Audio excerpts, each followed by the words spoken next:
నమస్కారం V7 city news కి స్వాగతం. వార్తల్లోని ముఖ్యాంశాలను చూద్దాం. డయేరియాతో ప్రభుత్వ ఆసుపత్రుల్లో చికిత్స పొందుతున్న మానసిక వికలాంగులను పరామర్శించిన జిల్లా కలెక్టర్. ఎన్నికల్లో మాట ఇచ్చి గెలిచిన నెలలోపు అమల్లోకి తెచ్చిన ఫ్రీ శాండ్ పాలసీ. రాష్ట్ర ముఖ్యమంత్రి పేదవాడి సొంత ఇంటి కలను సాకారం చేశాడన్న నరసింహ యాదవ్. డయేరియాతో 2 మానసిక వికలాంగులు మృతి. జిల్లాలోని NGO హోంలను తనిఖీ చేయాలని అధికారులకు ఆదేశాలు జారీ చేసిన జిల్లా కలెక్టర్. తిరుమల శ్రీవారి ఆలయంలో వైభవంగా కోయిల్ ఆళ్వార్ తిరుమంజనం. ప్రత్యేక పూజా నైవేద్య కార్యక్రమాలను శాస్త్రోక్తంగా నిర్వహించిన ఆలయ అధికారులు. ఇక వార్తల్లోని వివరాలను చూద్దాం.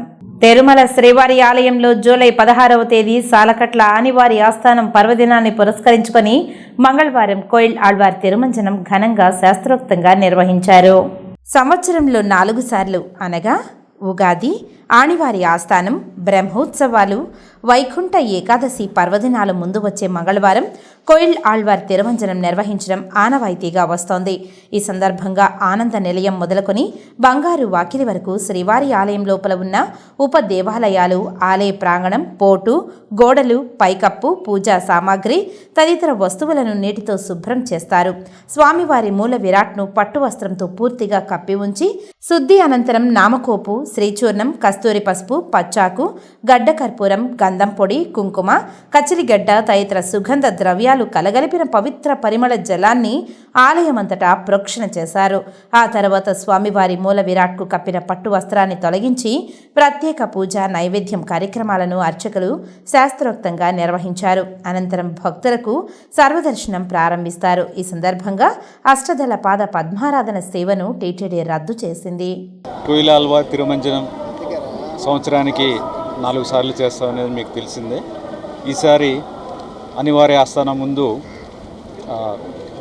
టెంపుల్ అంతా కూడా శుద్ధి చేయడం జరిగింది. నగరంలో ప్రతి ఒక్కరూ మన చుట్టూ ఉన్న పరిసరాలను శుభ్రంగా ఉంచుకుంటే అంటువ్యాధులు మన దరి చేరవని నగరపాలక సంస్థ కమిషనర్ అదితి సింగ్ తెలిపారు.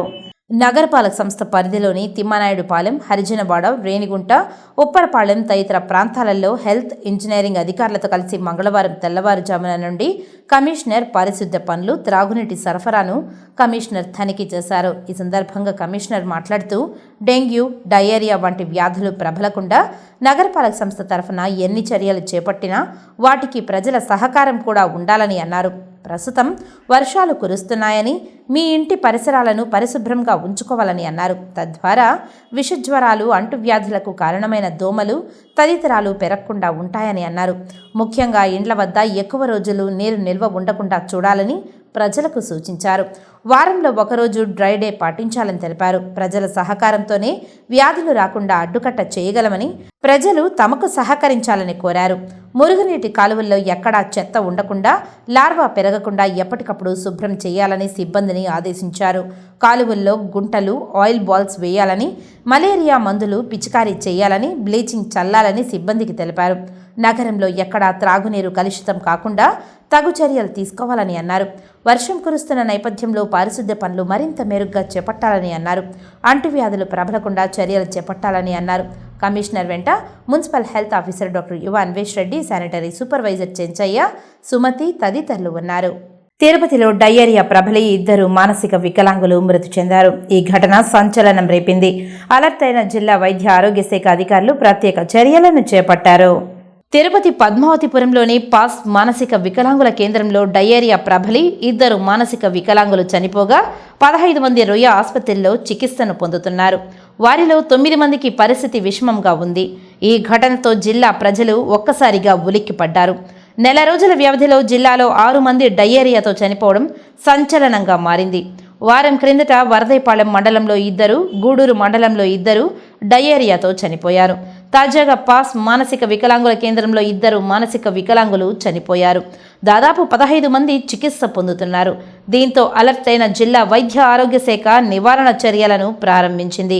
విషయం తెలుసుకున్న జిల్లా వైద్య ఆరోగ్య శాఖ అధికారి డాక్టర్ శ్రీహరి హుటాహుటిన ఆసుపత్రికి చేరుకొని బాధితులకు మెరుగైన చికిత్సను అందించాలని సూపరింటెండెంట్ డాక్టర్ రవిప్రభును ఆదేశించారు.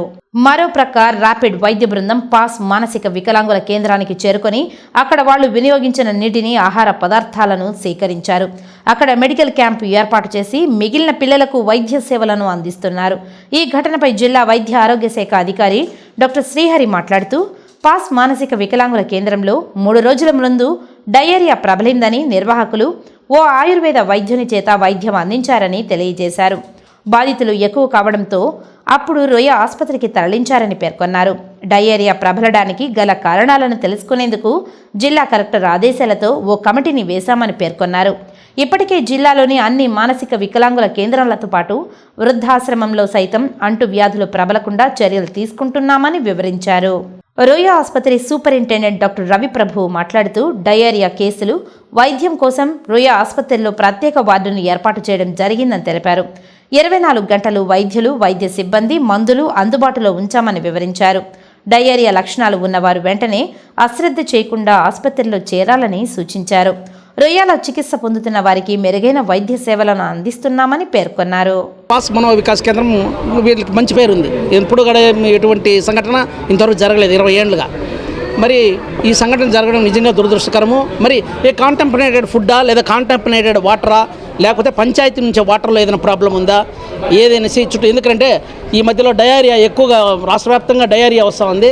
మరి ఇక్కడ ఏమన్నా ఇలాంటి సంఘటన జరగడం, ఏ విధంగా ఫుడ్లో ఏమన్నా ఇదైందా అనేసి శాంపిల్స్ తీసుకోమన్నారు. ఆల్రెడీ 5 మందికి ఇబ్బందిగా ఉంది. దాంట్లో ఇద్దరు మరణించినారు. వాళ్ళకు కూడా పోస్ట్ మార్టం డిఎంహెచ్ఓకి ఫోన్ చేస్తే డిఎంహెచ్ఓ గారు ఇక్కడ లేరు. యాక్చువల్గా చెప్పాలంటే డిఎంహెచ్ఓ ఒక రకంగా చెప్పాలంటే జరిగిన సంఘటన 2 రోజులు అయింది. జరిగిన సంఘటన జరిగి నాని గారు చెప్పేంత వరకు ఇక్కడికి స్టాఫ్ రాకపోవడం నిజంగా దురదృష్టకరం. ఎందుకంటే ఎక్కడో ఉన్న ఆయన స్పందించాడు. మరి ఇక్కడ డిఎంహెచ్ఓ గారు కూడా ఇంత దగ్గరగా ఉండి ఇక్కడ రాకుండా నేను పోస్ట్ మార్టం కానున్నాను అనేసి ఫోన్ చేసి నిర్లక్ష్యంగా సమాధానం చెప్పాడు. ఎందుకంటే అది మంచి పద్ధతి కాదు. జరిగిన సంఘటనకు వెంటనే మేల్కొనాలా, ఎక్కడుండే మెడికల్ స్టాఫ్ అంతా ఇక్కడ రప్పించాలా, ఇక్కడ ఏముంది బ్లీచింగ్ మొత్తం ఇది చేయాలా. ఎందుకంటే పంచాయతీలో ఆల్రెడీ ఇక్కడుండే కాలువలు ఇవన్నీ శుభ్రం చేయకుండా లేదా వాటర్ ఇబ్బందిగా ఉందనేసి ఇంతకుముందే 2-3-4-5 రోజుల ముందే కంప్లైంట్ ఇక్కడ వచ్చింది. మరి ఇక్కడ ఈ పాస్ మనో వికాస్ కేంద్రంలో ఆల్రెడీ వాళ్ళకి ఒక బోర్ ఉంది. ఇది కాకుండా పంచాయతీ నుంచి వాటర్ తీసుకుంటున్నారు. ఇది కాకుండా తెలుగు వాటర్ అదేదో మామూలు బయట వాటర్ అదేదో తీసుకుంటున్నారు. ఈ 3 వాటర్లో ఎక్కడ ఈ వాటర్లో కలుషితమైందా, లేకుండా ఉంటే ఇక్కడ ఏదైనా ఫుడ్ ఆహారంలో, ఎందుకంటే శుక్రవారం రోజు శనివారం రోజు ఏదో బోండాలు తిన్నప్పటి నుంచి బోండాలు ఏదో వేశారంట. అప్పుడు అక్కడి నుంచి తిన్నప్పటి నుంచి కొంతమంది పిల్లలకి అస్వస్థతగా ఉంది అక్కడి నుంచి అని చెప్పుకుంటూ వచ్చారు. ఆదివారం ఉదయం వచ్చి కూడా కొంతమందికి అంటే శనివారం వాళ్ళకి క్యూర్ అయిపోతే ఆదివారం వాళ్ళకి మళ్ళీ ఆదివారం కొంతమందికి అస్వస్థత ఉంటే మా రెగ్యులర్ డాక్టర్ ఉన్నారు మార్టన్, వారు వైద్యం చేసి మెడిసిన్స్ అవి పెట్టి వెళ్ళిపోయారు. తర్వాత సోమవారం పొద్దున ఆదివారం రాత్రి కొంతమందికి ఇబ్బంది వచ్చింది. ఇబ్బంది వస్తే మా రెగ్యులర్ డాక్టర్కి ఫోన్ చేశారు. వారేమో ఫోన్లోనే మెడిసిన్స్ చెప్పారు. పొద్దున్న 8 నిన్న పొద్దున్న అంటే సోమవారం పొద్దున్న 7:30 ఆ ప్రాంతానికి గణపతి ఇంకా 4 పిల్లలకి తీవ్రమైన అస్వస్థత వస్తే మేము రీ హాస్పిటల్కి తీసుకెళ్ళిన ఒక 5 నిమిషాలకు ఆయన చనిపోయారు. ఈరోజు ఉదయం శేషాచలం అనే ఒక 16 సంవత్సరాల అబ్బాయి ఈరోజు ఉదయం చనిపోయారు. ఏమి నేను అనుకోవడం అంటే ఇది నా సస్పెషన్. నేనేదో అంటే డాక్టర్లు ఇంతవరకు దేనివల్ల డాక్టర్లు అయితే మాకు చెప్పలా. మేమేమనుకోవడం అంటే ఏదైనా వాటర్ కలుషితం అయిందా ఏదా అని. మామూలుగా అయితే మేము RO వాటర్ వాడతాం బయటని. ఇన్నాళ్ళు లేని ఇప్పుడు ఇలా 24 సంవత్సరాలు జరగంది. ఇప్పుడు ఎందుకు జరిగింది నాకే అనుమానంగా, అసలు ఏం జరిగింది నేనేం తెలుసుకోవడం. డయేరియాతో తిరుపతి రొయ్య ఆసుపత్రిలో చికిత్స పొందుతున్న 16 మంది మానసిక వికలాంగుల పిల్లలను జిల్లా కలెక్టర్ వెంకటేశ్వర్ పరామర్శించారు. మెరుగైన వైద్యం అందించాలని అధికారులను ఆదేశించారు. తిరుపతి పద్మావతిపురంలోని పాస్ మానసిక వికలాంగుల కేంద్రంలో దాదాపు 73 మంది పిల్లలు ఉన్నారు. శుక్రవారం వీరు తిన్న ఆహారం ఫుడ్ పాయిజన్ కావడంతో వీరికి డయేరియా సోకింది. అక్కడ విధులు నిర్వర్తిస్తున్న కేర్ టేకర్లు సరైన వైద్యులకు సమాచారం అందించకపోవడంతో వారిలో 2 పిల్లలు మృతి చెందారు. మరో 10 మందికి వాంతులు, విరోచనాలు తీవ్రం కావడంతో తిరుపతి రొయ్య ఆసుపత్రికి తరలించారు. విషయం తెలుసుకున్న జిల్లా కలెక్టర్ వెంకటేశ్వర్ రొయ్య ఆసుపత్రికి చేరుకొని చికిత్స పొందుతున్న మానసిక వికలాంగులను పరామర్శించారు. అనంతరం జిల్లా వైద్య అధికారులు రొయ్య వైద్యులతో సమావేశం నిర్వహించారు. మెరుగైన వైద్య సదుపాయాలు అందించాలని, అదేవిధంగా వారంలో ఒక్కసారిగా ఎన్జీఓ హోంలను సందర్శించి అక్కడ పరిస్థితులు అధ్యయనం చేయాలని సూచించారు. అనంతరం కలెక్టర్ మీడియాతో మాట్లాడుతూ పాస్ మానసిక వికలాంగుల కేంద్రంలో డయేరియా ప్రబలిన విషయం, అక్కడ నిర్వాహకులు లేటుగా సమాచారం అందించడంతోనే 2 చనిపోయారని తెలియజేశారు.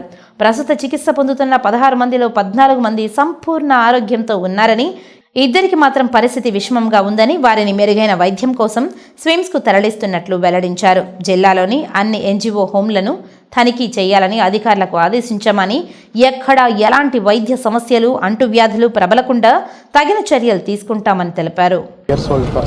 నిన్న మార్నింగ్ రియాలో బ్రాడ్డెడ్గా వచ్చున్నారు. అదేవిధంగా ఇంకొక 16-year-old person, I'm not telling the names because both are intellectually challenged people. 16-year-old ఇవాళ నిన్న ఈవినింగ్ అడ్మిట్ అయి ఉన్నారు రియా హాస్పిటల్లో, ఇవాళ మార్నింగ్ చనిపోయారు.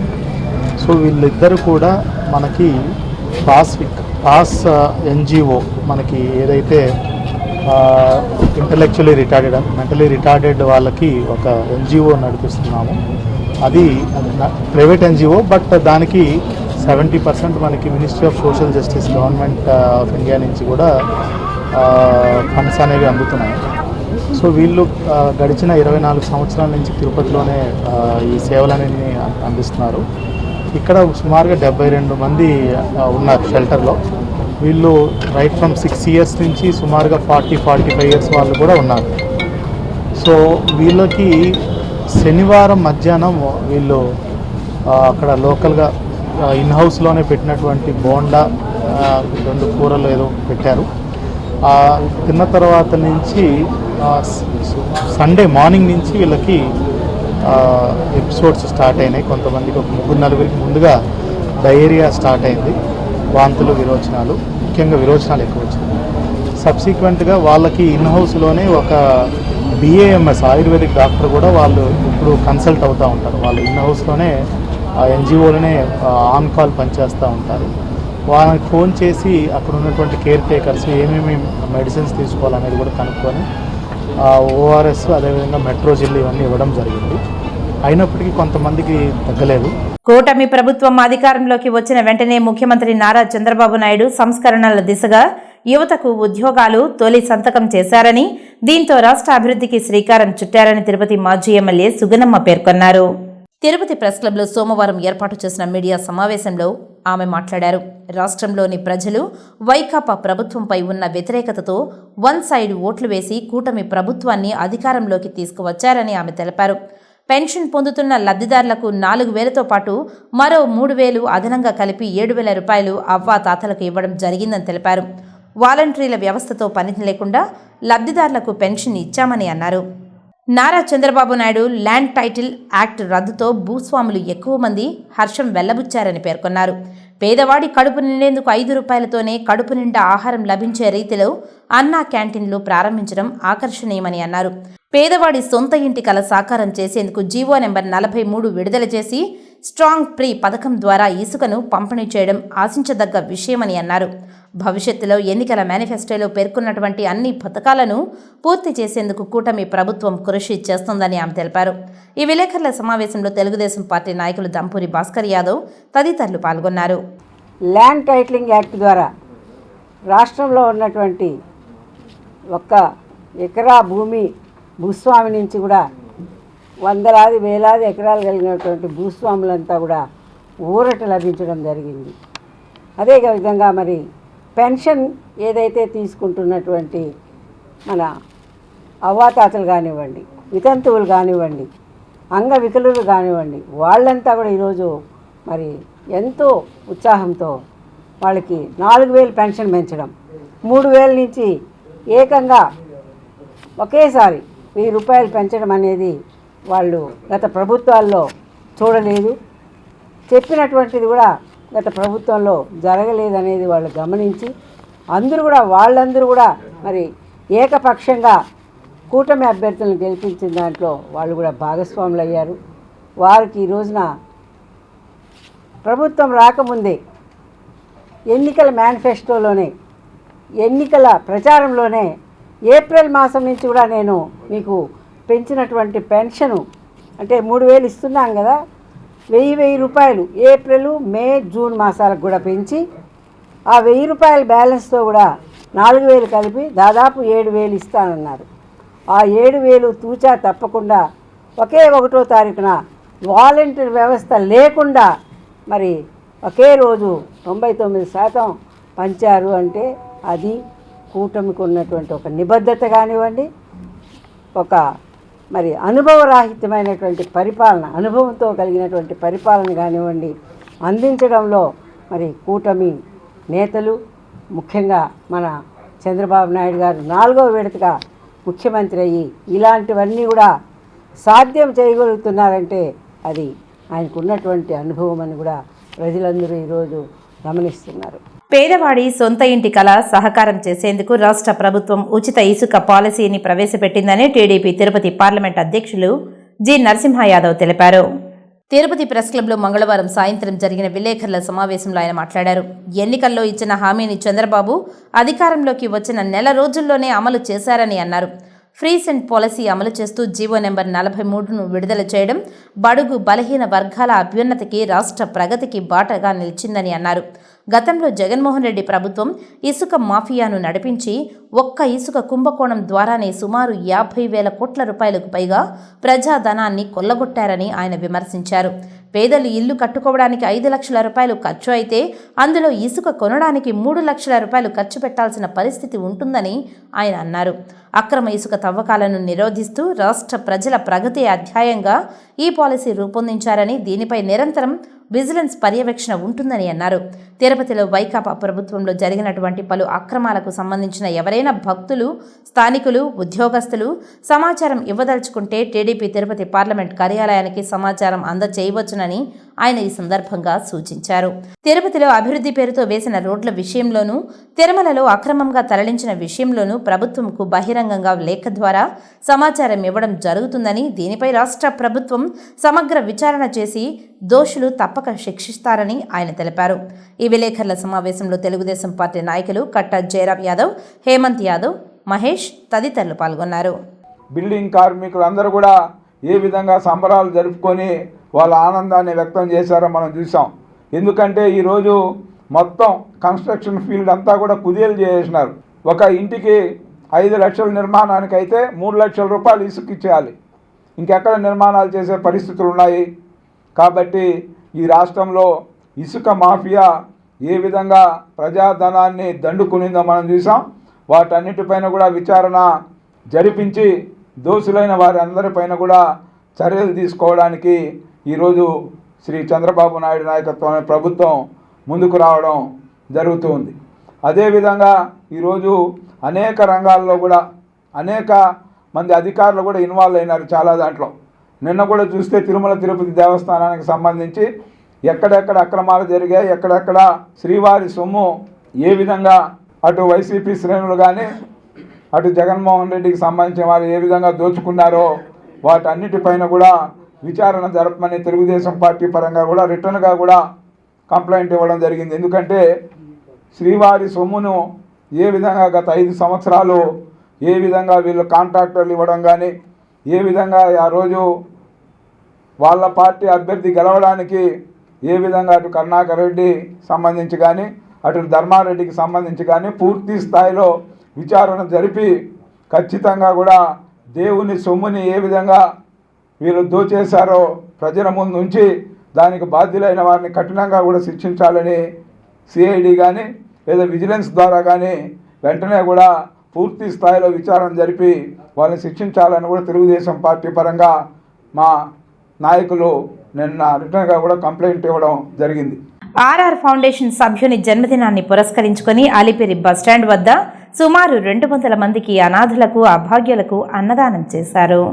సాధారణంగా యువకులు తమ జన్మదినాన స్నేహితులతో కలిసి కేకులు, పార్టీలు అంటూ డబ్బులు ఖర్చు చేస్తూ ఎంజాయ్ చేస్తుంటారు.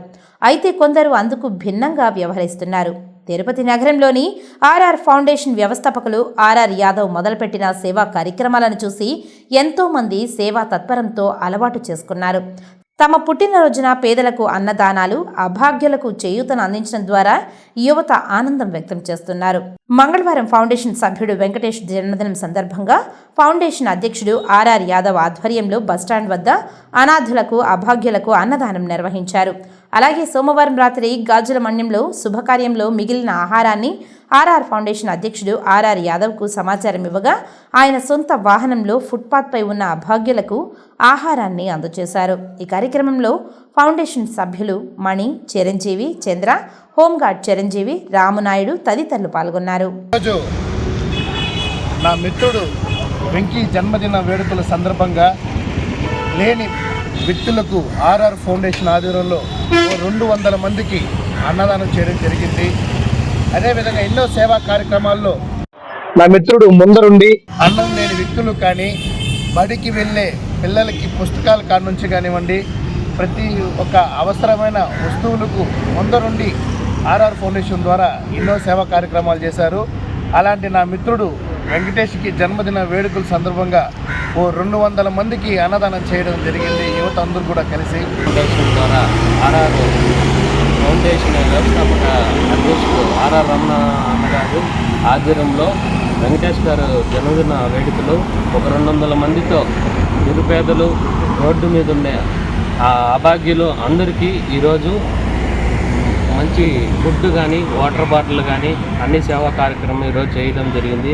అలాగే ఎన్నో సేవా కార్యక్రమాలు ఆర్ఆర్ ఫౌండేషన్ ద్వారా ఈరోజు చేశామని. దేశంలో, రాష్ట్రంలో మహిళల పట్ల రోజురోజుకు అత్యాచారాలు పెరిగిపోతున్నాయని, కేంద్ర రాష్ట్ర ప్రభుత్వాలు మహిళలకు ప్రత్యేక భద్రత చట్టాలు తీసుకురావాలని జాతీయ మహిళా పార్టీ అధ్యక్షురాలు రాజేశ్వరి ప్రభాకర్ ప్రభుత్వాలను డిమాండ్ చేశారు. తిరుపతి ప్రెస్ క్లబ్లో మంగళవారం ఉదయం జరిగిన మీడియా సమావేశంలో ఆమె మాట్లాడారు. ఈనాడు మహిళ అన్ని రంగాలలోనూ తనకంటూ ప్రత్యేక స్థానం కనపరుస్తూ తనతో పాటు తన కుటుంబాన్ని, సమాజానికి మేలు చేస్తుందని, అటువంటి మహిళల పట్ల సమాజంలో గౌరవ మర్యాదలు లేకుండా పోతున్నాయని ఆమె ఆవేదన వ్యక్తం చేశారు. ప్రధానంగా రాష్ట్రంలో మద్యపానం నిషేధించాలని, లేనిచో కుటుంబాలు రోడ్డుపాలవుతాయని, తల్లి, తండ్రి, చెల్లి, అన్న, తమ్ముడు వంటి సంబంధాలు తెగిపోతున్నాయని ఆమె ఆక్రోశించారు. రాష్ట్ర ముఖ్యమంత్రి నారా చంద్రబాబు నాయుడు, హోంశాఖ మంత్రి ఈ విషయంలో సరైన నిర్ణయం తీసుకొని మహిళలకు భద్రత కల్పించాల్సిన బాధ్యత ప్రభుత్వాలపై ఉందని ఆమె కోరారు. అలాగే సోషల్ మీడియాలో మహిళల పట్ల అసభ్యమైన పోస్టులు పెడుతున్నారని, వాటిపై కూడా సంబంధిత పోలీసు శాఖ చర్యలు తీసుకోవాలని డిమాండ్ చేశారు. అలాగే బ్యాంకుల్లో మహిళలు డ్వాక్రా గ్రూపుల ద్వారా దాచుకున్న డబ్బులు కూడా కాజేస్తున్నారని, అలాంటి సైబర్ నేరగాలపై నిఘా వేసి పట్టుకొని తగిన విధంగా శిక్షించాలని కోరారు. ఈ విలేకరుల సమావేశంలో కార్యదర్శి అనసూయ, వరలక్ష్మి, విజయలక్ష్మి, శ్రీవాణి తదితరులు పాల్గొన్నారు. ఈ వారంలో 2 చచ్చిపోయారు, చిన్నపిల్లలు అత్యాచారం జరిగి.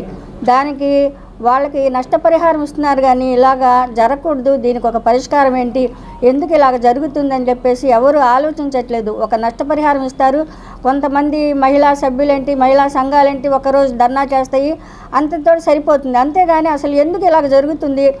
2 ఏళ్ల పిల్లల దగ్గర నుంచి కూడా 80 ఏళ్ల వరకు కూడా ఆడవాళ్ళకి సేఫ్టీ ఉండలేదన్నమాట.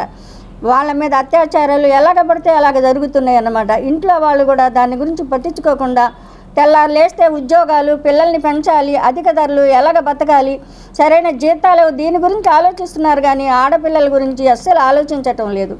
దయచేసి మన హోమ్ మినిస్టర్ గారు సునీత గారు దీని గురించి పట్టించుకొని, ఆవిడ కూడా ఒక మహిళ కాబట్టి ఈ మహిళలకు జరుగుతున్న అన్యాయాల గురించి కొన్ని నిర్ణయాలు తీసుకోవాలి, కొన్ని చట్టాలు మార్చాలి. అసలు బయటికి వెళ్ళాలంటే ఒక్కళ్ళు భయపడిపోతున్నారు, చిన్నపిల్లలు బజార్లో ఆడుకోవాలంటే కూడా భయపడిపోతున్నారు అన్నమాట. అలాంటి సమయంలో ఆమె కొన్ని నిర్ణయాలు తీసుకొని, ప్రతి ఒక్క స్త్రీ కూడా అన్యాయం జరిగితే పోలీస్ స్టేషన్కి వెళ్తానికి భయపడతారు, ఇబ్బంది పడతారు. కోర్టుల దగ్గరికి వెళ్తే 10 సంవత్సరాలు, 20 సంవత్సరాలు ఒక్కొక్క కేసు జరుగుతుంది. చాలామంది విడాకులు తీసుకున్న ఆడవాళ్ళు కూడా వాళ్ళకి న్యాయం జరగక కోర్టుకి 10 ఏళ్ళు, 20 ఏళ్ళు తిరుగుతున్నారు కానీ లాయర్లకు డబ్బులు పెడుతున్నారు, కోర్టుల చుట్టూ తిరుగుతున్నారు కానీ వాళ్ళ పిల్లలు కూడా 1వ సంవత్సరంలో ఉన్న పిల్లప్పుడు విడాకులు తీసుకుంటే 20 ఏళ్ళు అయితే కూడా వాళ్ళకి న్యాయం జరగట్లేదు. ఆ పిల్లలు 20 ఏళ్ళ వయసు వస్తే కూడా అలాంటి అన్యాయాలన్నీ జరుగుతున్నాయి. కాబట్టి ఆడవాళ్ళకి న్యాయం జరగాలని, ఆడవాళ్ళు బయటికి వెళ్ళాలంటే కూడా భయపడుతున్నారు. వాటికి కొన్ని చట్టాలు పెట్టాలని మేము కోరుకున్నాం. ఇలాగ అమ్మాయిలు చచ్చిపోయినప్పుడల్లా నష్టపరిహారం ఇవ్వకూడదు సార్, ఇవ్వకోకుండా ఇలా జరగకోకుండా ఎన్నో చట్టాలు పెట్టినా కానీ లాభం లేకుండా పోయింది. కాబట్టి దీనికి కొన్ని నిర్ణయాలు తీసుకోవాలి. హోమ్ మినిస్టర్ గారు అని చెప్పి ఆడవాళ్ళకి న్యాయం చేయాలని మేము అడుగుతున్నాం సార్. శ్రీకాళహస్తి మాజీ ఎమ్మెల్యే బియ్యపు మధుసూదన్ రెడ్డి అవినీతి అక్రమాలు, భూదందాలు, వాటిపై అతని ఆస్తులపై న్యాయ విచారణ జరిపించాలని సిపిఐ ఎంఎల్ కార్యదర్శి రాయపనేని హరికృష్ణ అన్నారు. శ్రీకాళహస్తి పట్టణంలో మంగళవారం మీడియా సమావేశం ఏర్పాటు చేశారు. మీడియా సమావేశంలో ఆయన మాట్లాడుతూ గత వైసీపీ ప్రభుత్వ పాలనలో శ్రీకాళహస్తి మాజీ ఎమ్మెల్యే బియ్యపు మధుసూదన్ రెడ్డి కూడబెట్టిన అక్రమ ఆస్తులు, సాగించిన అవినీతి అక్రమాలపై సమగ్ర న్యాయ విచారణ జరపాలని సిపిఐ న్యూ డెమోక్రసీ జిల్లా కార్యదర్శి రాయపనేని హరికృష్ణ డిమాండ్ చేశారు. తాను అధికారంలోకి వస్తే గత ప్రభుత్వంలో జరిగిన అవినీతిపై విచారణ జరిపి బాధ్యులపై చర్యలు చేపడతానని, ప్రస్తుత ఎమ్మెల్యే బొజ్జల వెంకట సుధీర్ రెడ్డి ఇచ్చిన ఎన్నికల హామీని నిలబెట్టుకోవాలని సూచించారు. పోలీస్, రెవెన్యూ, ఆలయం ఇంకా పలు ప్రభుత్వ శాఖల అధికారులను దళార్లుగా మలుచుకొని మాజీ ఎమ్మెల్యే మధుసూదన్ రెడ్డి సాగించిన అవినీతి దందాకు హద్దే లేదని ఆగ్రహం వ్యక్తం చేశారు.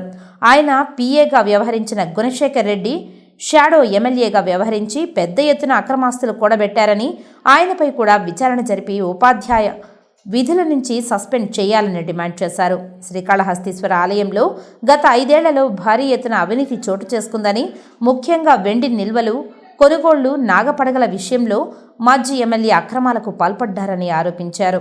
నియోజకవర్గంలోని ప్రైవేటు పరిశ్రమలతో కుమ్మక్కై కోట్లాది రూపాయలు ఆర్జించారని అన్నారు. ఫలితంగా అటు ప్రజలు, ఇటు కార్మికులు తీవ్రంగా నష్టపోయినట్లు ఆవేదన వ్యక్తం చేశారు.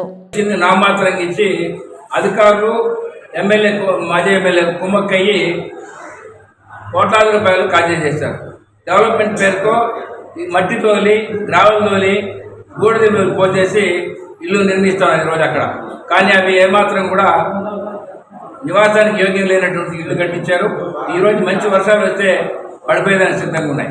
ఈరోజు ల్యాంకో ఫ్యాక్టరీకి కుమ్మక్క అయిపోయి మాజీ ఎమ్మెల్యే చిందేపల్లికి పోయేటటువంటి అనేక గ్రామాలకు పోయేటటువంటి రోడ్డుని వాళ్ళ దగ్గర కోట్లాది రూపాయలు లంచాలు తీసుకుని, డబ్బు తీసుకొని వాళ్ళని భయపెట్టి భయప్రాంతులు చేసి గ్రామస్తులు చెప్పుకోవడానికి కూడా వీల్లేని పరిస్థితుల్లో వాళ్ళని సపోర్ట్ చేసి ఆ గ్రామ రోడ్డుని ఈరోజు ల్యాంకో ఫ్యాక్టరీ కలుపుకున్నారు. దానిపైన రైతులు ఆందోళన చేస్తున్న ఏమాత్రం కూడా స్పందించాల. అదేవిధంగా ఇసుక ఒకటి కాదు, ప్రతిదీ ఈ నియోజకవర్గంలో ఉన్నటువంటి ప్రభుత్వ రంగ సంస్థలన్నీ కూడా ధ్వంసం చేశారు. ప్రభుత్వ ఆస్తులను కొల్లగొట్టారు.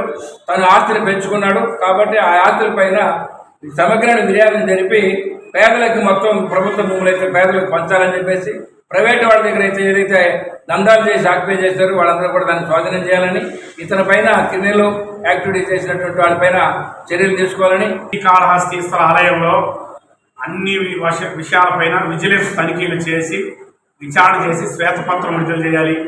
ఇప్పటికి కూడా కొంతమంది పూజారులు గుడిలో దందాలు వ్యవహరిస్తూ ఉన్నారు. అది కొనసాగిస్తున్నారు గతం నుంచి. వాటన్నిటిని కొత్త శాసనసభ్యులు బొజ్జల సుధీర్ రెడ్డి గారు వాటన్నిటి మీద తగిన చర్యలు తీసుకోవాలని చెప్పని కోరుతున్నాం.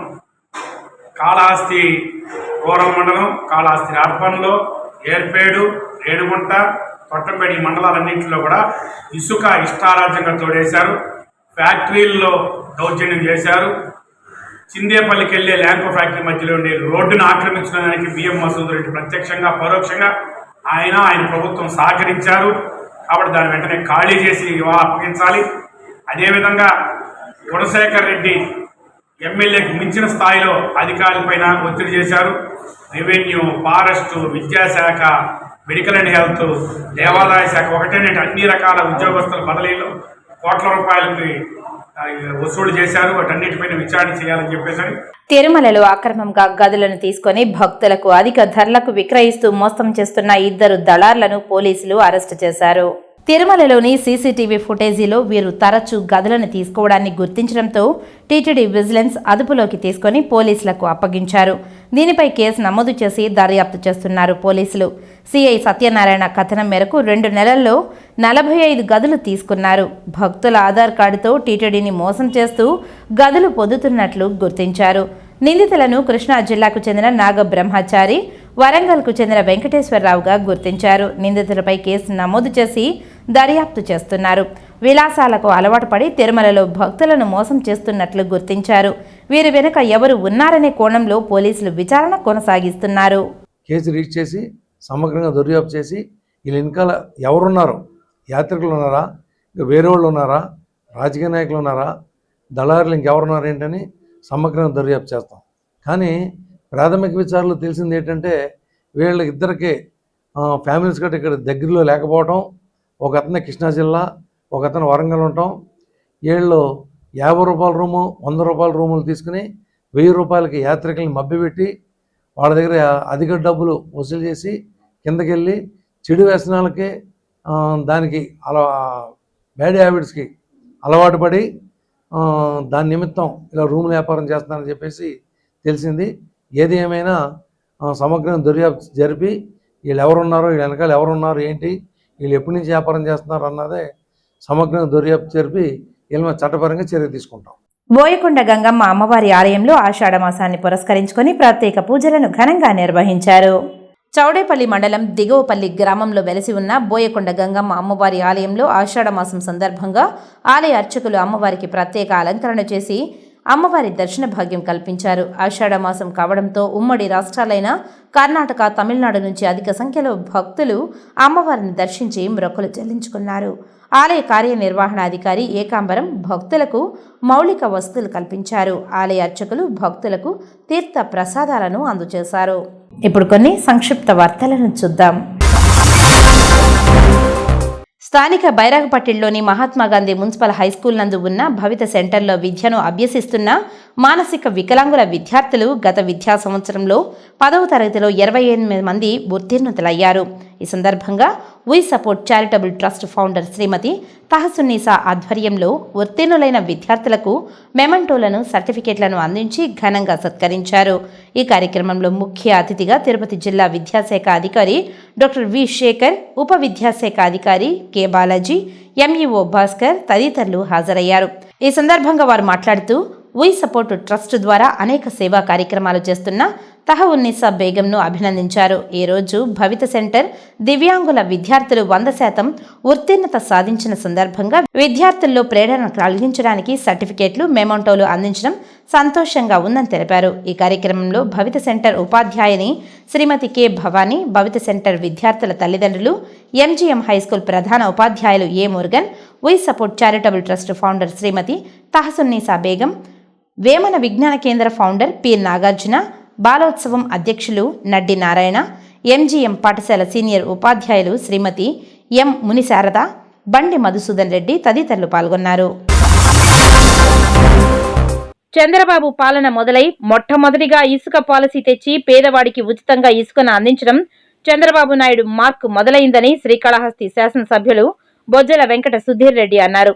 గత ప్రభుత్వంలో ఉన్న మాజీ శాసనసభ్యులు భూ మాఫియాతో ప్రజలను ఇబ్బంది పెట్టారని, ఇక మీదట శ్రీకాళహస్తిలో ప్రశాంతమైన వాతావరణం ఉంటుందని, ఎవరైనా భూములు వారికి అగ్రిమెంట్ చేసి ఉంటే వెంటనే నన్ను సంప్రదించాలని రైతులకు పిలుపునిచ్చారు.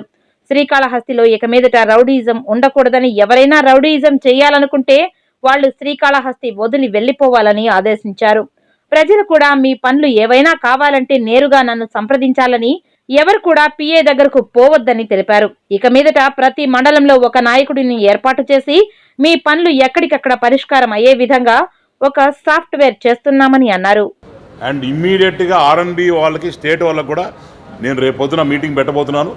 ఎక్కడైతే గుంతలు గింతలు రెడీ చేసినారో అవన్నీ గుంతలు కూడా, ఎందుకంటే నేను ఇప్పుడు వస్తున్నప్పుడు చూశాను, ఒక శ్రీకాళహస్తి లాంటి పుణ్యక్షేత్రానికి వస్తున్నప్పుడు ఎంట్రన్స్లో శివుడు పెట్టాడు, శివుడు ముందర తలకాయలు ఉన్నాడు, పోలు పెట్టినాడు. ఎవడో తలకాయ ఉంటాడు, శివుడు కనిపించాలి కదా, స్వామివారు కనిపించాలి వచ్చిన వెంటనే. దాని ముందర పోలు ఉంది, వెనకాల పెడతారు. అట్టా తుగ్లకాలు తయారయ్యారు పోయిన ప్రభుత్వాలలో. కాబట్టి ఆ పోలు కూడా షిఫ్ట్ చేసాం, అది కూడా వెనక కూడా పెట్టుకొని అది కూడా డెకరేషన్ చేస్తున్నాం, అని పెయింటింగ్స్ చేస్తున్నాం. అట్టనే next I'm going to concentrate on medical. ఇది సో మోస్ట్ లైక్లీ రేపో ఎల్లుండో నేను మెడికల్ హాస్పిటల్ కూడా మీ ప్రెస్ వాళ్ళని పెట్టుకొని పోతారు. ఇంకటి నుంచి మీ ప్రెస్ వాళ్ళకి ఫుల్ పనులు ఉంటాయండి. ఎందుకంటే నేను ఎక్కడ పోయినా ఏం చేసినా సరే నేను ఎవ్రీ వీక్ 3 చోట్ల సర్ప్రైజ్ విజిట్ చేయబోతున్నా. ఎవ్రీ వీక్ ఎక్కడ పోతానో నాకు తెలియదు. పొద్దున్న లేస్తా, పలానా చోట పోతా చెప్తా, మీ ప్రెస్ వాళ్ళు చేస్తా, మీరు రండి, కవర్ చేసుకోండి. So basically transparency of doing work number 1. Number 2, ఇప్పటికైతే ఇప్పుడు ఏపీఐసి నుంచి కూడా విపరీతంగా ల్యాండ్ దోచుకున్నారు. ఇప్పుడు ఎవరైతే ఎమ్మెల్యే, పాత ఎమ్మెల్యే ఉన్న పెద్దిరెడ్డి వైఫ్ పేరు మీద, రామిరెడ్డి గారు వాళ్ళ పేరు మీద, వైఫ్ పేరు మీద ఏపీఐసి ల్యాండ్ కూడా ట్రాన్స్ఫర్ చేసినారని మొత్తం కూడా ఇవన్నీ ఇన్ఫర్మేషన్ వస్తూ ఉంది. ఒకసారి వచ్చిన తర్వాత అవన్నీ కూడా మీకు మీడియా ద్వారా బయట పెడతాం. ఇంకొకటి ముఖ్యంగా ఇది మీరు అన్నిటి పబ్లిసైజ్ చేయాలి. ఏంటంటే ఎవరైతే రైతులు మరి అగ్రిమెంట్లు ఎమ్మెల్యే కావచ్చు, ఎమ్మెల్యే తొత్తులు కావచ్చు, బినామీలు కావచ్చు చేస్తున్నారో వాళ్ళు వాటెవర్ ఎక్స్ఎమ్మెల్యే కాదు, కరెక్ట్లే ఎక్స్ఎమ్మెల్యే వాళ్ళకి ఏవైతే చేస్తున్నారో వాళ్ళందరూ కూడా వచ్చి నన్ను కలసాలా. వార్తలు ముగించే ముందు ముఖ్యాంశాలు మరోసారి. డయేరియాతో ప్రభుత్వ ఆసుపత్రుల్లో చికిత్స పొందుతున్న మానసిక వికలాంగులను పరామర్శించిన జిల్లా కలెక్టర్. ఎన్నికల్లో మాట ఇచ్చి గెలిచిన నెలలోపు అమల్లోకి తెచ్చిన ఫ్రీ శాండ్ పాలసీ. రాష్ట్ర ముఖ్యమంత్రి పేదవాడి సొంత ఇంటి కలను సాకారం చేశాడన్న నరసింహ యాదవ్. డయేరియాతో 2 మానసిక వికలాంగులు మృతి. జిల్లాలోని ఎన్జీఓ హోంలను తనిఖీ చేయాలని అధికారులకు ఆదేశాలు జారీ చేసిన జిల్లా కలెక్టర్. తిరుమల శ్రీవారి ఆలయంలో వైభవంగా కోయిళ్ల ఆళ్వార్ తిరుమంజనం. ప్రత్యేక పూజా నైవేద్య కార్యక్రమాలను శాస్త్రోక్తంగా నిర్వహించిన ఆలయ అధికారులు. ఈ వార్తలు ఇంతటితో సమాప్తం. నమస్కారం.